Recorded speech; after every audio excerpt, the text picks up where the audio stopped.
ফিলিস্তিনের অবরুদ্ধ গাজায় নতুন করে ইসরায়েলি বাহিনী ব্যাপক হামলা শুরু করার পর খোদ ইসরায়েলেই দেশটির প্রধানমন্ত্রী নেতানিয়াহুর বিরুদ্ধে হাজার হাজার মানুষ বিক্ষোভ করেছে। বিক্ষোভকারীদের অভিযোগ, সরকার রাজনৈতিক কারণে গাজায় যুদ্ধ চালিয়ে যাচ্ছে, সেখানে জিম্মি থাকা ইসরায়েলিদের পরিণতি নিয়ে ভাবছে না। বৃহস্পতিবার ইসরায়েলের রাস্তায় 10,000-এর বেশি মানুষ নেতানিয়াহুর বিরুদ্ধে বিক্ষোভ করেছে। তাদের দাবি, হামাসের হাতে জিম্মি থাকা 59 ইসরায়েলির পরিণতি নিয়ে ভাবছে না নেতানিয়াহু সরকার। তাদের ধারণা, জিম্মিদের মধ্যে এখনও অন্তত 24 জন জীবিত রয়েছেন। এই ঈদে জামা জুতো অ্যাকসেসরিজের ডিসকাউন্ট। আল জাজিরার তথ্য মতে গত 3 দিনের ইসরায়েলি হামলায় অন্তত 600 ফিলিস্তিনি নিহত হয়েছে। স্থল ও আকাশপথে ইসরায়েলের এই হামলার কারণে যুদ্ধবিরতি ভেস্তে গেছে।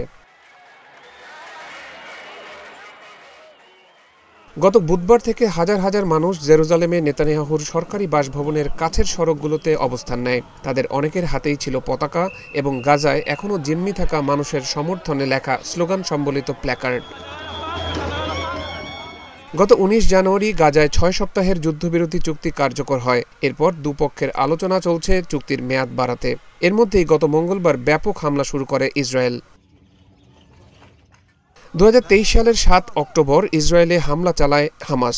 এতে প্রায় 1200 জন নিহত এবং 251 জনকে জিম্মি করা হয়। ওই দিন থেকে এখন পর্যন্ত ইসরায়েলের আক্রমণে 48,500 জনেরও বেশি ফিলিস্তিনি নিহত হয়েছে। পাশাপাশি ঘরবাড়ি ও অবকাঠামোতে ব্যাপক ধ্বংসযজ্ঞ চালানো হয়েছে।